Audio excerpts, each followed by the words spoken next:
स्वामी विवेकानंद को तालियां इसलिए मिली कि बाकी सब लेडीज एंड जेंटलमैन कह रहे थे।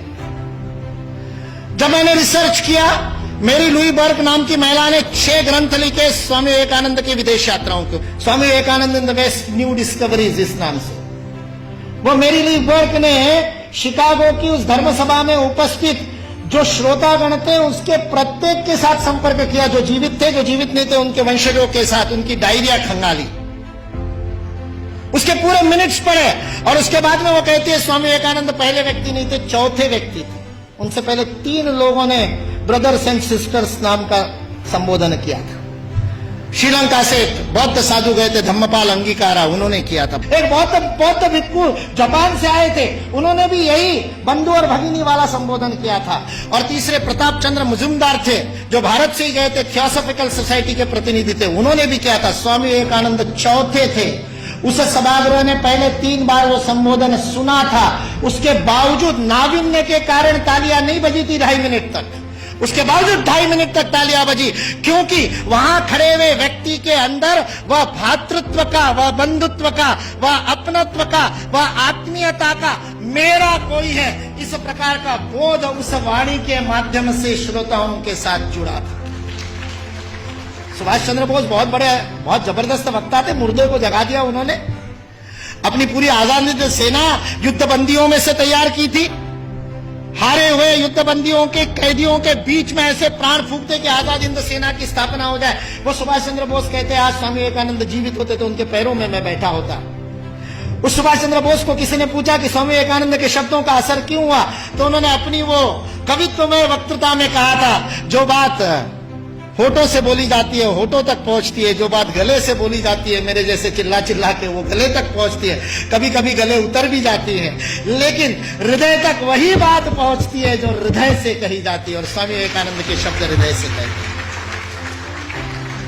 सारा 1.5 महीने का अपमान विष का प्राशन करने के बाद ये शिव वहां खड़ा होकर के कल्याण के मंत्र बोलता है और अमेरिका निवासियों को बहनों और भाइयों कह करके बोलता है, जिन अमेरिका वासियों ने उसको खाने के लिए नहीं दिया था, दर दर की ठोकरें खाने पर मजबूर कर दिया था, यू ब्लैक गेट आउट कह करके जिसका हर दरवाजे पर स्वागत हुआ था, 1.5 महीने तक अपमान सहने के बाद उस अपमान के विष को पी करके भारत का हिंदुत्व का सच्चा प्रतिनिधि जिसने गर्व से कहो हिंदू है, उस दिन 11 सितंबर को पहली बार बोला था कि मैं गर्व से कहता हूं कि उस हिंदुत्व का मैं प्रतिनिधि हूं। बस स्वामी विवेकानंद सच्चे अर्थ में प्रतिनिधित्व करता है और उस पूरे सभागार को ही नहीं, पूरी अमेरिका को अपने भातृत्व बोध से बोधित करता है।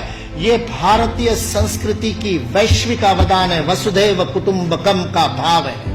हमारे यहां किसी भी सामूहिक गतिविधि का सर्वोच्च आदर्श परिवार है।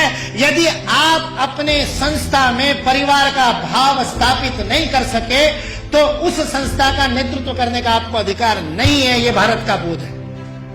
मैं कहता हूं ये कुछ नहीं बिगाड़ सकते, ये विकृति फैलाने वाले कुछ नहीं बिगाड़ सकते, क्योंकि इस देश का समाज जीवंत समाज, और जो शरीर जीवंत होता है उसके नाक में धूल का कण जाता है तो छींक मार करके भगा देता है। भारत ने भी छींक मार दी तो भाग गए बेचारे, कहां जाएंगे। और आज जिस बात के ऊपर हंसते थे उन सारी बातों को स्वीकार करने के लिए विश्व मजबूर है, विवश है। एंगस मेडिसन नाम के एक अर्थशास्त्री को काम दिया गया सन 2000 में। जिस कालगणना की आप दोनों ने बात की, उस कालगणना में 1000 की गिनती बड़ी महत्वपूर्ण थी, क्योंकि बाइबल में लिख दिया कि 1000 वर्ष जब पूरे हो जाएंगे तो मिलेनियम पूरा होगा। और मिलेनियम का बाइबलिकल अर्थ है कि उस दिन वापस आएगा क्राइस्ट, और उसके बाद में सबका जजमेंट होगा और सबको कौन किसने पास में बैठेगा वो तय होगा, और जिसने नहीं माना होगा उन सबको जहन्नुम में भेज दिया जाएगा। 1000 साल बाद हुआ नहीं तो सबको लगा 2000 साल बाद हुआ। इसलिए 2000 बड़ा महत्वपूर्ण वर्ष था। बहुत सारे सम्मेलन हुए सारी दुनिया में, और उन सम्मेलनों के बीच में दुनिया के सर्वाधिक विकसित देशों का जो संगठन है OECD, organisation for economic cooperation and development, जिसके लिए विश्व के सर्वाधिक GDP वाले पहले 7 थे, अब 15 हो गए, 16 हो गए देशों का वह संगठन था। उस OECD ने सन 2000 में एंगस मेडिसन नाम के अर्थशास्त्री को यह काम दिया कि वो विश्व का आर्थिक इतिहास लिखे। और चूंकि उनकी गणना, उनकी हिस्ट्री 0 ईस्वी से शुरू होती है, तो एंगस मैडिसन को भी काम दिया 0 ईस्वी से 2000 ईस्वी तक 2000 वर्ष का आर्थिक इतिहास लिख दीजिए।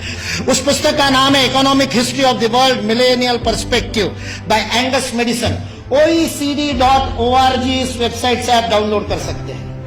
2000 वर्ष का आर्थिक इतिहास लिखा है एंगस मैडिसन ने। और वह एंगस मैडिसन कहता है कि पहले 1500 वर्ष 0 ईस्वी से लेकर के 1490 तक 99 तक सारे विश्व के जीडीपी में लगभग 2/3 66% योगदान देने वाला देश कोई था तो वो भारत देश था।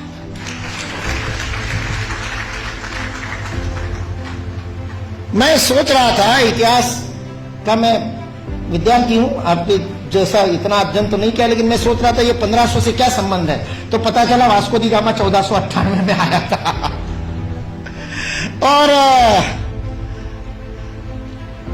मतलब उसने भारत को खोजा, ऐसा हम लोग भी लिखते हैं। तो उससे पहले कोई गुम हो गया होगा। जो गुम हुआ भारत था वो विश्व के 2/3 जीडीपी को प्रोड्यूस करने वाला, और केवल प्रोड्यूस करने वाला नहीं, विश्व को समृद्धि का अवदान देने वाला, वितरण करने वाला। विल ड्यूरांड अमेरिकन इतिहासकार है, 11 खंडों में उसने लिखी है हिस्ट्री ऑफ सिविलाइजेशन। वह विल ड्यूरांड लिखता है सारे विश्व को संपदा का वितरण करने वाला कोई देश होगा तो वह देश भारत देश है। वितरण शब्द प्रयोग किया है, लेन देन नहीं, वितरण करने वाला देश। सारे दुनिया में हमारे व्यापारी जाते थे।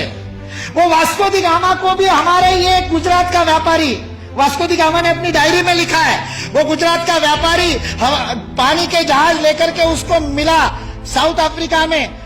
उसको तो भारत मिला नहीं था। इसने कहा अच्छा भारत खोज रहे हैं, चलो मैं ले चलता हूं। उसको मसाले भरने थे, इससे वो कालीकट गया, इससे वास्को दी गामा को कालीकट ले गया, नहीं तो भरूच ले आता गुजरात में।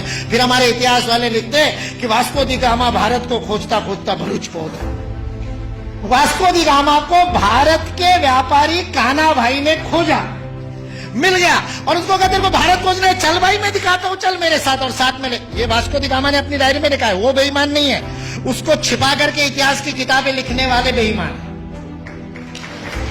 वास्को दी गामा की डायरी का उद्धरण दिए बिना हमारे को गलत इतिहास पढ़ाने वाले बेईमान है।